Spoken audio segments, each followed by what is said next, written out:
Hola, buenas tardes. Mi nombre es Ángela Rivera. Soy la referente jurisdiccional de políticas estudiantiles de la Dirección General de Educación Superior del Ministerio de Educación de Chubut.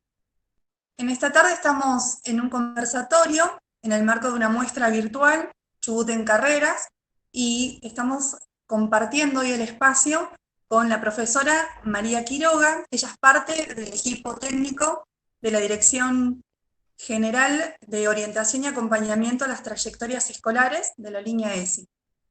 Le vamos a dar en este momento la palabra a ella para que también se pueda presentar y nos pueda contar este conversatorio que vamos a tener hoy, que es la elección de carreras y estereotipos de género.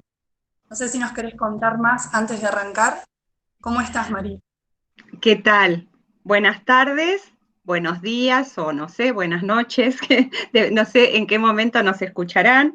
Sí, quizás contarles que sí que soy profesora, muchas veces me dicen licenciada, pero soy profesora en Ciencias de la Educación y vengo trabajando hace muchísimos años en educación sexual integral. Y este año, bueno, tuve la satisfacción de que pensaran que podía aportar en la dirección de los equipos de acompañamiento a las trayectorias escolares, y entonces estoy trabajando en particular en acciones de promoción, difusión, sensibilización de la educación sexual integral en este año tan complejo y particular que nos ha tocado atravesar con la pandemia y el COVID. Y soy docente también de nivel inicial. Entonces, tengo como mucha escuela, soy de esas personas que no se fue nunca de la escuela, siendo alumna y después siendo profe, así que nada, a veces hay que hacer un ejercicio, un esfuerzo muy grande para poder tomar distancia y analizar algunas de esas cosas que pasan en los ámbitos educativos, en la formación docente. Así que ese es el desafío que asumimos. Bueno, te agradezco muchísimo por tu participación en este día y la verdad creemos que cada uno de los conversatorios que fuimos presentando, incluyendo este, va a ayudar, va a colaborar a que muchos estudiantes y muchas estudiantes puedan optar por una carrera tanto de formación docente o técnico profesional en nuestra provincia, que apunten a alguna de ellas, que puedan en estos días conocerlas, luego la oferta para el año que viene. Mientras tanto, antes de estar pensando en la oferta en sí académica, puedan pensar algo previo, que es, como en este caso, la elección. Antes de saber qué carrera quiero, ponernos a pensar otros momentos, que son previos, ¿no es cierto? Bueno, te dejamos entonces que puedas dar tu conversatorio tranquila. Después nos volvemos a ver. Bueno, muchísimas gracias, Angie. Nosotras pensamos bastante en el equipo de la dirección, junto con Juliana Mayral, que es la directora, y con Valeria Grela, qué podíamos aportar en este Chubut en Carreras, y nos parecía que problematizar las relaciones entre los estereotipos de género y la elección vocacional podía llegar a ser una temática de interés, y eso nos obliga a hacer un recorte de lo que de lo que voy a compartir hoy. Y aclaro esto porque muchos de los conceptos quizás no vayan a ser profundizados, pero nos van a colaborar para la reflexión que les queremos proponer. En primer lugar, me gustaría que pudieran pasar un video que fue realizado de manera conjunta entre la Dirección General de los Equipos de Orientación y Acompañamiento y también de la Dirección de Promoción Científica y Técnica, ambas direcciones del Ministerio de Educación de Chubut, y que pudimos participar del Programando Futuro 2020, que fue una iniciativa de la Secretaría de Género del Instituto Nacional de Escuelas Técnicas. Así que nos parece que es oportuno, por un lado, hacer circular esta producción, que creemos que es potente para generar una serie de reflexiones en torno al tema que elegimos hoy. Nati, por favor, el video.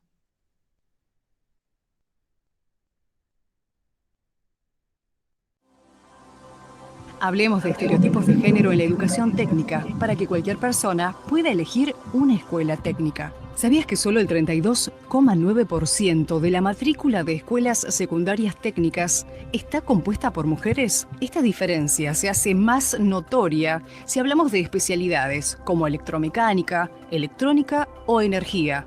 En esos casos, las mujeres ocupan solo un 12% de la matrícula frente a un 88% de estudiantes varones. Pero hay otras especialidades que cuentan con mayoría de estudiantes mujeres. ¿Cuáles? Administración, con un 65% de mujeres, y química, con un 55% de mujeres también. ¿Y por qué pasa esto?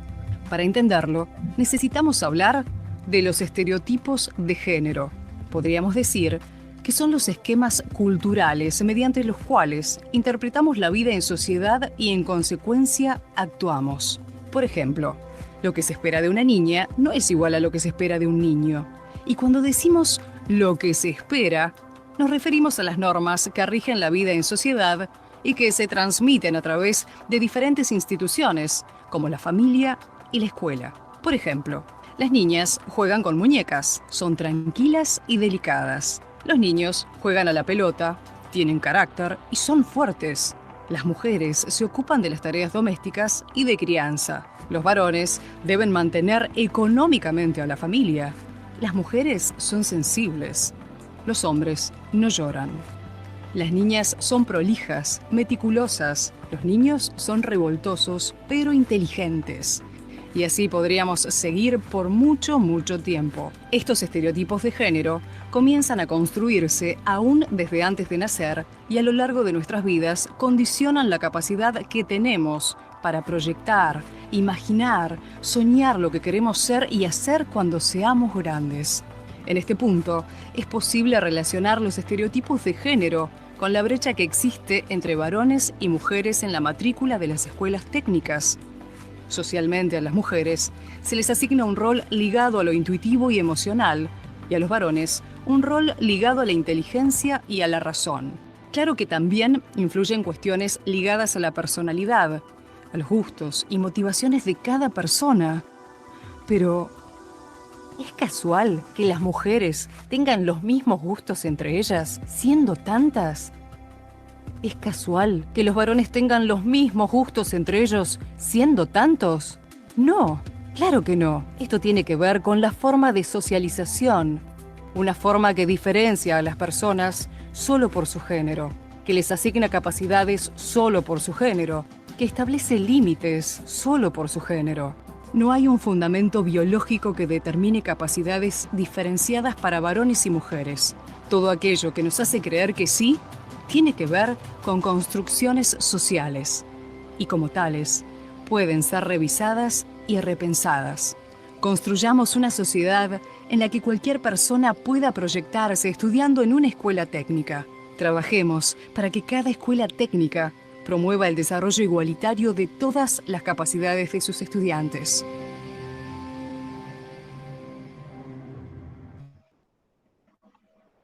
Gracias.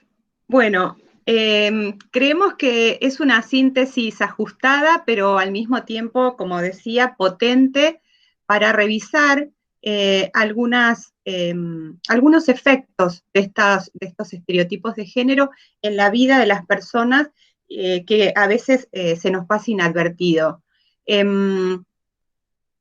Lo primero que se me ocurría decir es que tradicionalmente se vinculó la elección de las carreras a una diversidad de factores, considerando el contexto, pero también aspectos que tenían que ver con la madurez, los intereses, las aptitudes personales.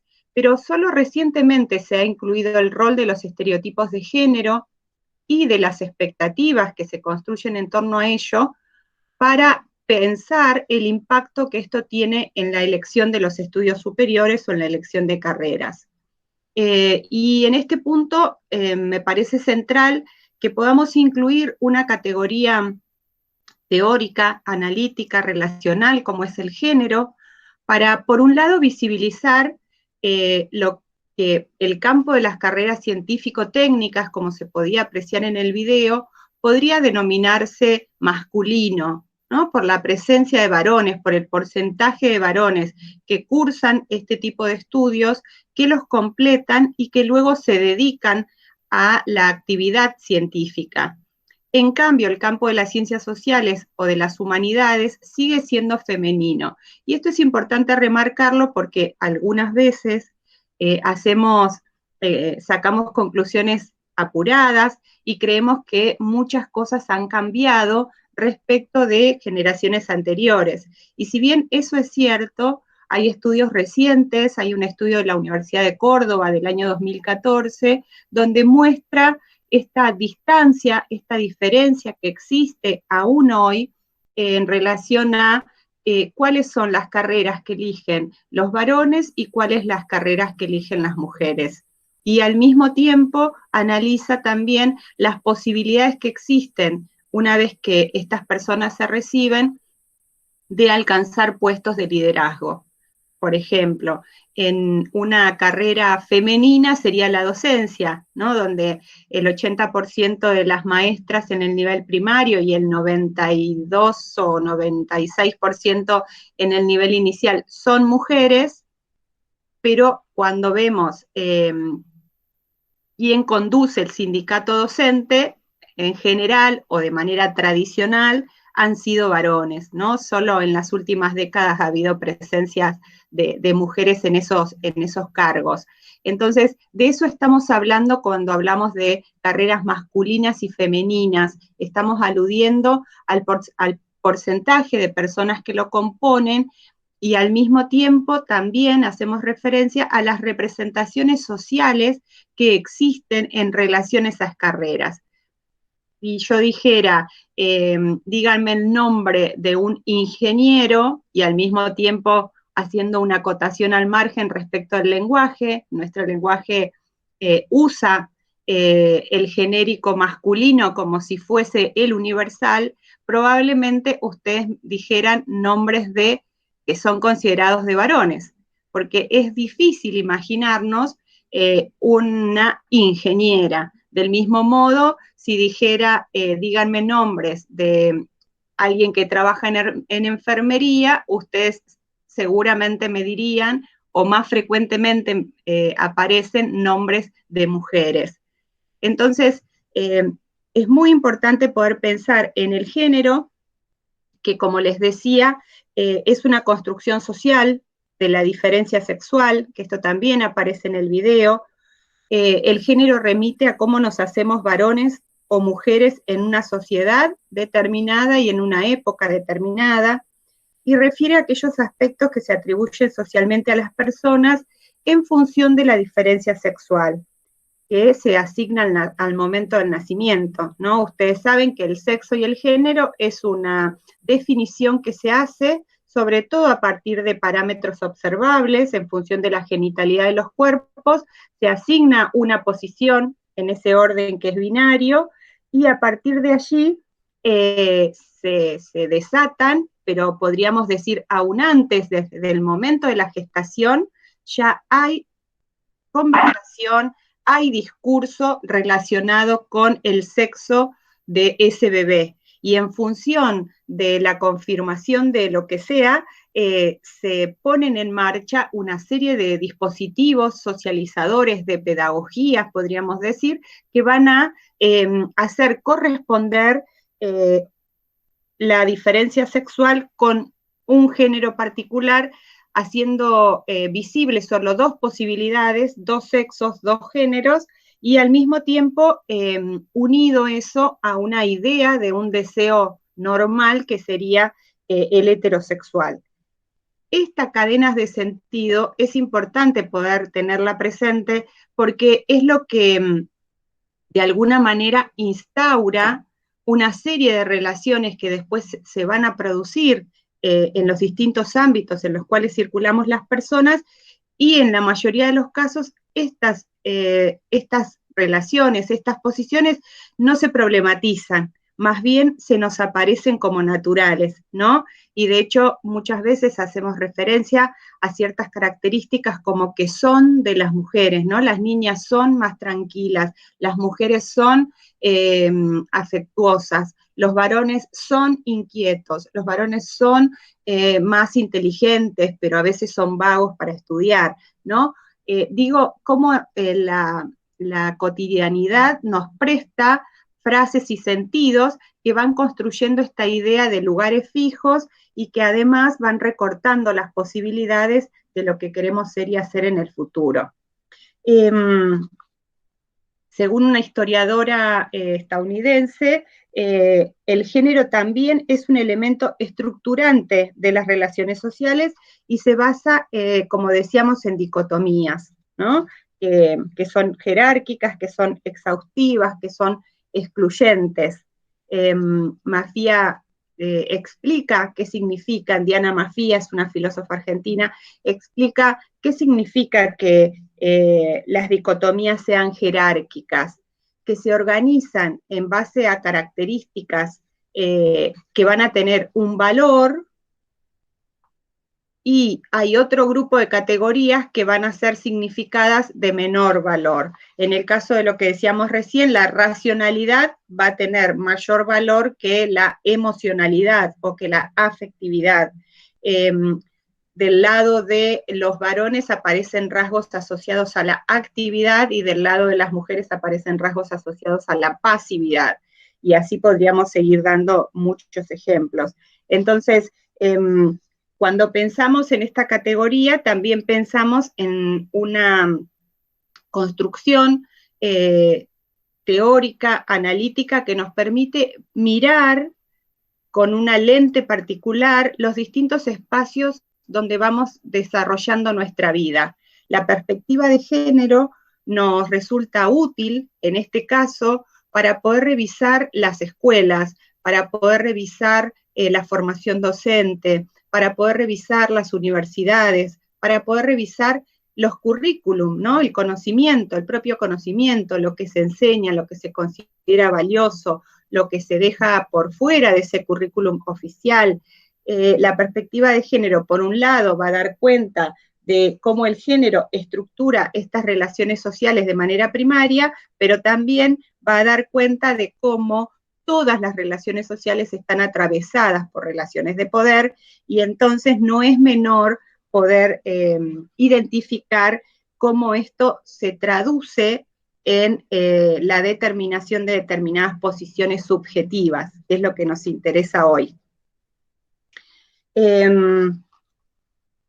En relación a los estereotipos, digo rapidito, ¿no? Cuando hablamos de estereotipos estamos hablando de esas representaciones sociales, de esas imágenes que son simplificadas, que son incompletas y que caracterizan a un grupo de personas. Los estereotipos pueden ser referidos a la nacionalidad, ¿no? Por ejemplo, los bolivianos hacen tal cosa como si todos fuesen y actuaran de la misma manera, pero también hay estereotipos de género y que son estos que adscriben determinadas características a las mujeres o a los varones en función de ese sexo asignado al nacer y en función de ese sexo asignado el género que en el cual se va a socializar a ese niño o niña. ¿Qué es lo problemático de los estereotipos de género?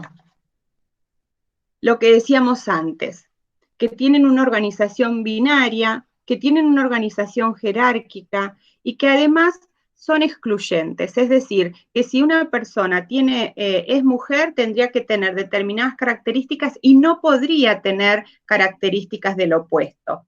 Y sin embargo, nosotras sabemos que las personas portamos una diversidad enorme y la verdad es que pensar de manera tajante, distintiva y además dejando solo dos posibilidades de ser y estar en el mundo, excluye a una cantidad enorme de personas que o no se identifican con ese binarismo varón-mujer, masculino-femenino, o no se identifican con la pasividad siendo mujeres o no se identifican con la fuerza siendo varones y por el contrario expresan en su modo de ser características que socialmente le atribuimos al otro género.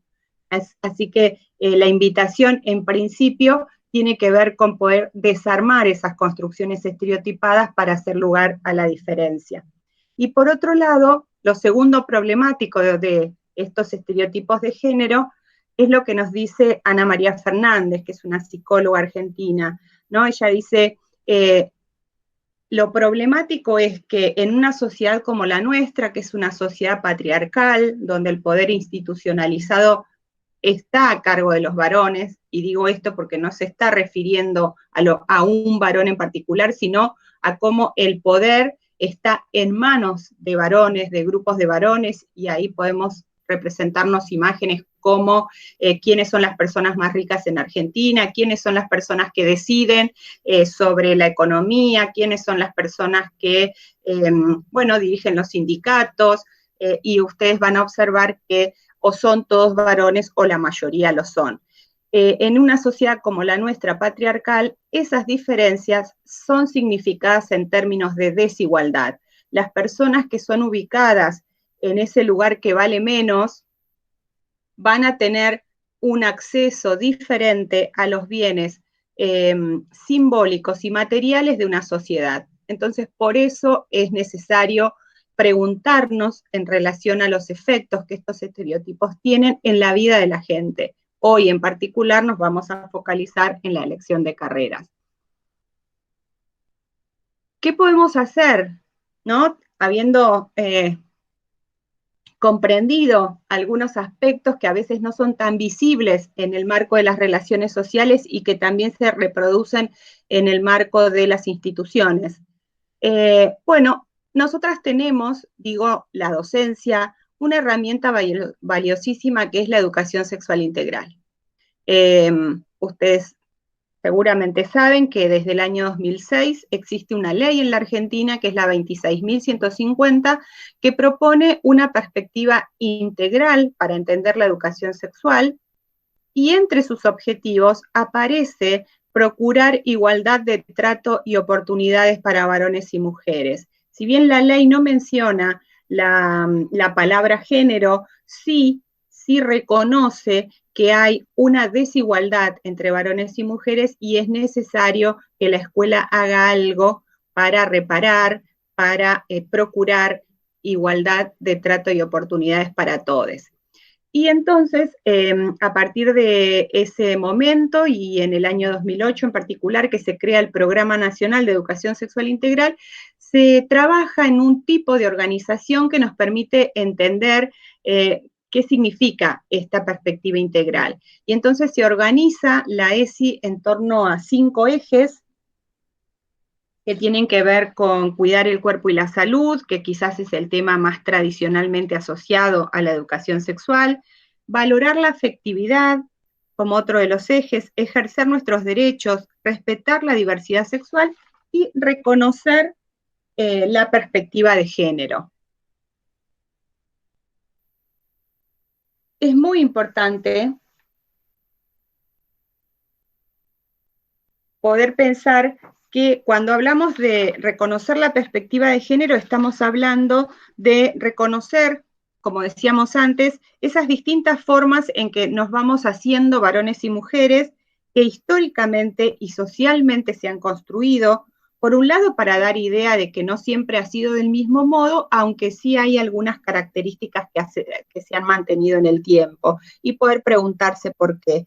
Identificar los prejuicios, los estereotipos, las prácticas referidas a capacidades y aptitudes vinculadas al género para problematizarlas, para discutirlas. Y por supuesto, dentro de este eje, fuertemente se trabaja para combatir, para rechazar todas las formas de discriminación que puedan estar vinculadas al género. Y en este caso nos estamos refiriendo no solo discriminación a las mujeres, sino también a todos aquellos grupos de personas que no se corresponden con esta heterosexualidad que decíamos que aparece como organizando también la vida de las instituciones y que pueden asumir o una identidad de género distinta, a la cisgénero, o también puede ser una orientación sexual distinta, gay, lesbianas, que pueden ser objeto de burlas o de acosos en las instituciones por esa situación. Entonces, lo que se espera es que de manera beligerante, quienes somos adultos en las instituciones y tenemos que garantizar y cuidar y promover los derechos de los estudiantes, bueno, podamos rechazar activamente y enseñar por qué no se puede discriminar al resto de las personas. De manera que la ESI puede contribuir al desarrollo de propuestas que permitan el acceso igualitario a situaciones de aprendizaje. La ESI también puede colaborar para que se fomenten prácticas deportivas y lúdicas para todas las personas sin distinción de género, que permitan el despliegue de todas las capacidades de niños y niñas, sin encorsetar, ¿no?, los deportes, los colores, los lugares, esto es de nenas, esto es de nenes. La verdad es que esa clasificación, decíamos antes, después se traduce en desigualdades, pero además empobrece muchísimo las posibilidades de ser y estar en el mundo. Por eso tiene sentido trabajar para cambiar, ¿no? Para cambiar esto, y tenemos que tener presente que una agencia socializadora muy importante, además de la escuela, la familia, las religiones, son los medios de comunicación y el mercado. Muchas de estas cosas las estamos revisando en las instituciones educativas o nuestras propias familias, y sin embargo vamos a la juguetería y volvemos a ver todo dividido en rosa, celeste, las armas para los nenes en un lado, y la chica te recibe y te pregunta, ¿no? ¿Es un juguete para un nene o para una nena? Y en función de eso te indica en qué lugar de la juguetería tenés que mirar. Así que la verdad es que es un frente amplio el que tenemos por delante. Esto requiere que las maestras y los maestros, desde el nivel inicial y primario, por eso hablo de maestras y maestros, revisen, reflexionen colectivamente sobre las propias formas en que se hicieron niños y niñas, sobre los modos en que transcurrieron sus infancias, advirtiendo los mandatos existentes, los permisos, los límites que tuvieron para explorar, para indagar, para curiosear, para crear, porque eso va a contribuir a que puedan visualizar lo necesario que resulta que estemos atentas, con una mirada atenta, con una escucha atenta, a cuáles son los intereses y necesidades que nuestros alumnos y alumnas nos manifiestan.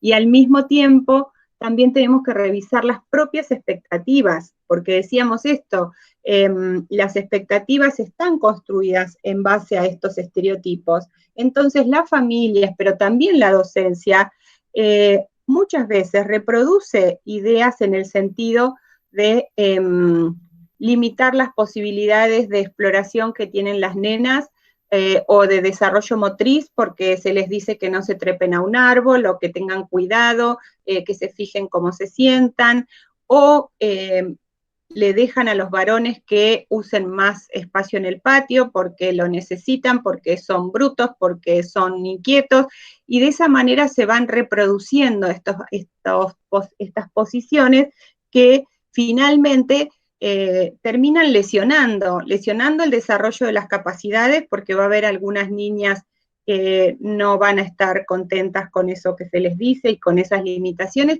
pero también el desarrollo de los niños, que muchas veces quieren elegir carreras que tienen que ver con el arte o con el cuidado, y la familia las desvaloriza o entiende que son pasatiempos, pero que no son cosas serias, ¿no? Entonces, por un lado, tenemos un trabajo al interior de las escuelas desde los niveles inicial y primario. Después tenemos que hacer un fuerte trabajo cuando se pasa a la elección de carreras en el nivel secundario, para que efectivamente las escuelas puedan recibir a todas las chicas y chicos que quieran estar allí, y discutiendo estas ideas que puedan aparecer, que desalienten a las niñas para las carreras científico-técnicas, o que desalienten a los varones para carreras que impliquen el arte, el cuidado, la enseñanza, ¿no? Otra vez, tenemos que tener presente que estos dualismos después también continúan estructurando el ámbito del trabajo. Y entonces va a haber estatus diferenciados para las ciencias naturales, por ejemplo, en relación a las ciencias sociales. Se piensa que, y esto que les decía, el teatro, las artes, a veces son como cuestiones pasajeras, no hay que darle importancia, o hace primero una carrera seria, pero después ocupate, y después si querés ocupate de lo otro que te gusta. Y en realidad acá lo que estamos planteando es que las personas van encontrando esos sitios, esos lugares, esos intereses, esos ámbitos que les resultan significativos y que les parece que les van a permitir desarrollarse plenamente. Y que no puede ser la escuela quien recorte esos deseos, esos intereses, menos sostenida en estos estereotipos de género. También es importante recordar que muchas veces cuando una chica quiere ir, por ejemplo, a una escuela técnica, a veces la propia familia le dice, no, es peligroso, son muchos varones, la vas a pasar mal. Bueno, entonces el desafío es trabajar para que todo el sistema educativo empiece a incluir la ESI con todos sus ejes, que pueda transversalizar los contenidos que se dictan, pero también que la ESI permee, entrame, todo lo que ocurre en esa escuela, toda la vida cotidiana, toda la cultura escolar, modificando lo que sea necesario para que pueda alojar y cuidar a todos, ¿no? Con sus particularidades, con sus diferencias.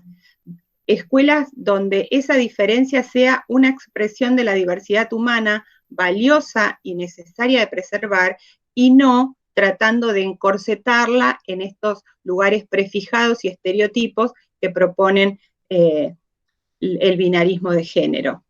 Diríamos, citando a Carlos Escliar, tomando una expresión de él, que queremos que cualquier escuela pueda ser para cualquiera, ¿no? En este caso, cuando Escliar habla de cualquiera, lejos de ser una expresión peyorativa, busca reivindicar el lugar particularísimo que cada persona tiene, y cuando decimos cualquiera, en verdad estamos diciendo todos, todas y todes. Para terminar, quisiera compartir una frase de este libro que les contaba, de esta investigación que se hizo en la Universidad de Córdoba, Trabajar en la Universidad, Desigualdades por Transformar, que me pareció sugerente para tener presente en relación a lo que nos queda por delante. Dice, la indagación, tanto en materia de género como en tantas otras en las que están involucrados los derechos de miembros de la propia comunidad, requiere siempre una decisión valiente, la de ser capaces de mirarnos a nosotros mismos de manera desprejuiciada, dispuestos a reconocer, detrás de impresiones consolidadas o sesgos complacientes, una variedad de situaciones encubiertas de inequidad, arbitrariedad o exclusión. Necesitamos valentía, agrego yo, para poder reconocerlas y también para poder transformarlas. Y esa es la invitación que les hacemos a quienes decidan estudiar carreras docentes, a la docencia que pueda escuchar este conversatorio, y a los estudiantes, valentía para defender eso que les gusta, que les interesa, aun cuando salga de esos estereotipos y de esos lugares tradicionalmente conocidos. Muchas gracias. Bueno, Marisa, muchas gracias por tu exposición, la verdad que muy claro todo lo que fuiste detallando. Me quedo con algunas frases que me parecieron sumamente interesantes, como ser y hacer en el futuro. Me parece que esa es una invitación para quienes están pensando, como decías vos, anotarse el año que viene en alguna carrera tanto de formación docente como técnico profesional. El pensar ellos y ellas, ¿no? Por ellos mismos y por ellas mismas, porque también hay alguien que influye, que es como vos decías, la familia. Muchas veces en la elección de una carrera está el peso familiar, y si nos pudiéramos sacar, digamos, todos estos pesos y tener una Desbaratar, mirada, ¿no? Una mirada, desbaratar, romper esos estereotipos, hay que desarmarlos, hay que cuestionarlos. tal cual, y tener una mirada propia en esto, que me parece que es lo que decías vos, lo que resulta realmente significativo, ¿qué es lo que quiero ser? Me parece que es una pregunta tan significativa, ¿no? Y tan difícil, por eso este llamado tuyo me parece sumamente importante, el ser valiente, ¿no? El sentarnos a pensar qué queremos ser en el futuro no es algo menor, pero bueno, es un desafío. Y la verdad que creo que nos ha ayudado muchísimo tu explicación, tu acompañamiento hoy, y sé que así lo van a tomar todas las personas que hoy pueden después escuchar este conversatorio. Así que bueno, de mi parte agradecerte muchísimo por el espacio, que ojalá sea el inicio de nuevos conversatorios y que podamos seguir, digamos, en estos momentos y compartir más adelante nuevos ciclos, ¿no? De conversatorios. Así que agradecerte ¿Cómo por, no? Muchas gracias, muchas gracias. bueno, pronto nos encontraremos seguro. Así que bueno, hasta pronto y seguiremos con nuevos conversatorios. Un saludo grande. Hasta luego. Adiós. Chau, chau. Chao. Me gusta pensar que la carrera me encontró a mí, no yo a ella. Me permite estudiar donde vivo y es accesible porque es pública. El ser docente es algo que siempre tuve presente. Actualmente estoy cursando el 4º año del profesorado de educación secundaria en historia en el Instituto de Educación Superior número 813. Una de las principales razones por las que yo decidí realizar esta carrera es porque acá en Cholila nunca se había dado y me pareció importante tomar esa oportunidad que nos estaban brindando. Otra es porque me interesa muchísimo la historia y conocerla más a detalle. ¿Por qué elegí la carrera de educación tecnológica? Tienen algo que nos van a brindar a nosotros estudiantes como futuros educadores, una formación, un andamiaje pedagógico que nos va a poner y enaltecer nuestra función como docente. Yo decidí estudiar el profesorado de educación inicial básicamente porque disfruto muchísimo enseñar y me parece que la primera infancia es la más significativa para los niños y niñas, es donde se sientan las bases de todo lo que van a aprender después. Aparte es una etapa bellísima en la que están constantemente con curiosidad, con asombro, y es el motor y lo que hace que todo lo que vos pretendas enseñar tenga muchísimo entusiasmo y les llegue a todos y todas.